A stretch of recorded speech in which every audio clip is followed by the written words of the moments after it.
As Jesus was walking along, he saw a man who had been born blind.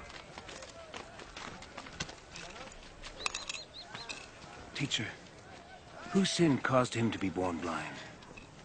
Was it his own, or his parents' sin? His blindness has nothing to do with his sins or his parents' sins.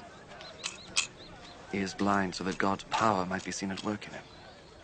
As long as it is day, he must keep on doing the work of him who sent me. Night is coming, and no one can work. While I am in the world, I am the light for the world.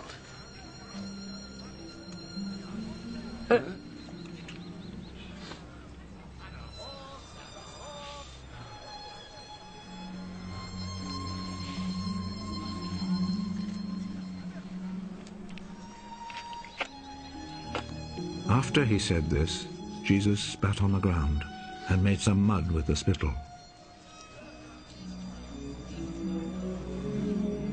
He rubbed the mud on the man's eyes.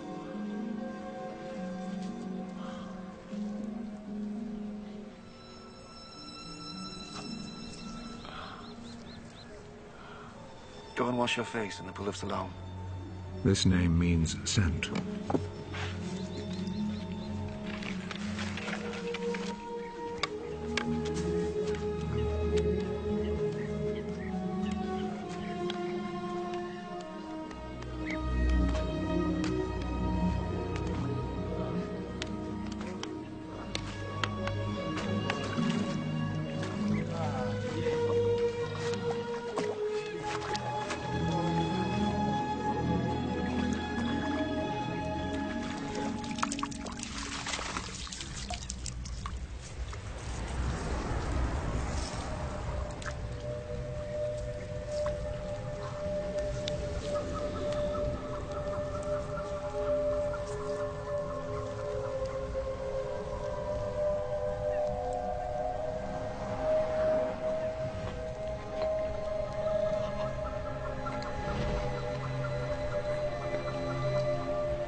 So the man went, washed his face, and came back, seeing.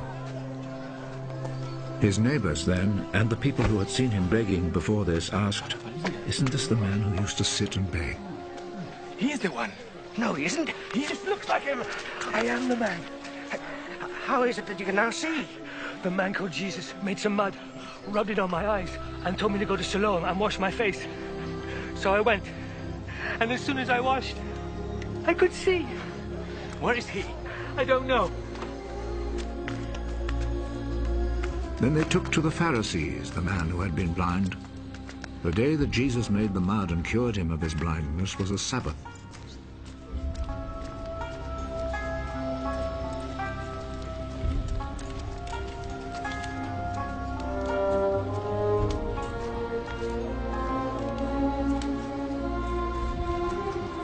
The Pharisees then asked the man again how he had received his sight.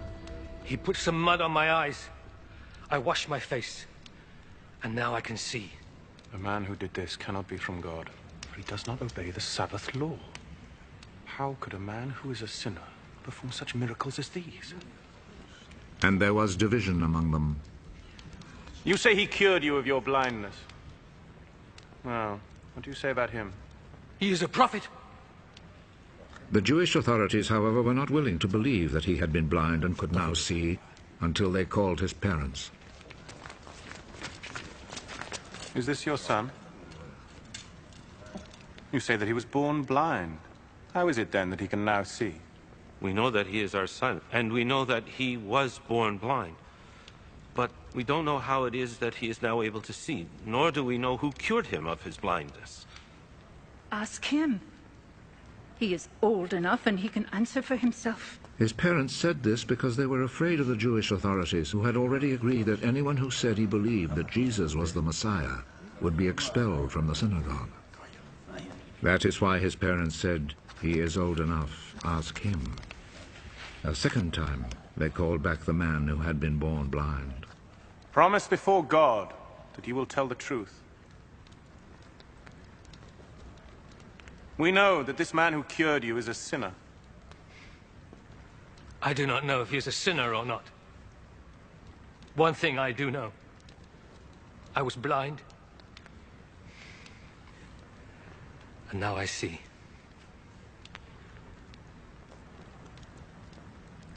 What did he do to you? How did he cure you of your blindness? I have already told you and you would not listen. Why do you want to hear it again? Maybe you too would like to be his disciples. They insulted him and said, You are that fellow's disciple. But we are Moses' disciples. We know that God spoke to Moses. As for that fellow, however, we do not even know where he comes from. What a strange thing that is. You do not know where he comes from, but he cured me of my blindness. We know that God does not listen to sinners. He does listen to people who respect him and do what he wants them to do. Since the beginning of the world, nobody has ever heard of anyone giving sight to a person born blind. Unless this man came from God, he would not be able to do a thing!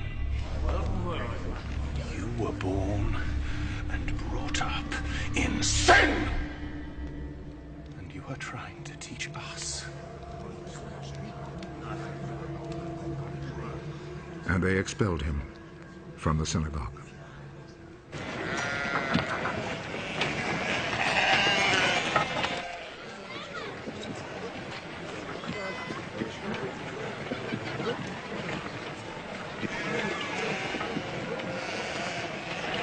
When Jesus heard what had happened, he found the man. Do you believe in the Son of Man? Tell me who he is, sir, so that I can believe in him. You have already seen him. And he is the one who is talking with you now.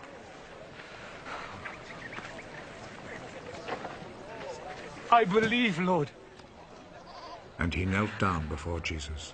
I came to this world to judge, so that the blind should see, and those who see should become blind. Some Pharisees who were there with him heard him say this and asked him, Surely you don't mean that we are blind too?